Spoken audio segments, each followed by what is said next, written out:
Welcome to Chillin' 101. We hope this video helps. In this video, I will explain how to connect Node.js with Postgresql. First, ensure you have both Node.js and Postgresql installed on your machine. Next, create a new Node.js project and install the pg-npm package, which is essential for database interaction. Finally, set up your database connection string, including your host, port, user, password, and database name. This string will allow your Node.js application to communicate with your PostgreSQL server. Once your project is set up, import the pool class from the PG module.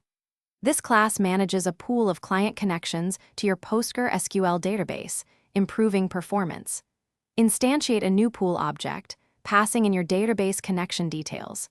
Then, use the connect method on your pool instance to establish an initial connection. This ensures your application can successfully reach the database before executing queries. With a connection established, you can now execute SQL queries. The query method on your pool instance allows you to send any valid SQL command, such as select, insert, update, or delete. Always use parameterized queries by passing an array of values separately from your SQL string. This is a crucial security practice to prevent SQL injection attacks. The query method returns a promise that resolves with the query results, including the affected rows and fields. Robust error handling is vital for any application.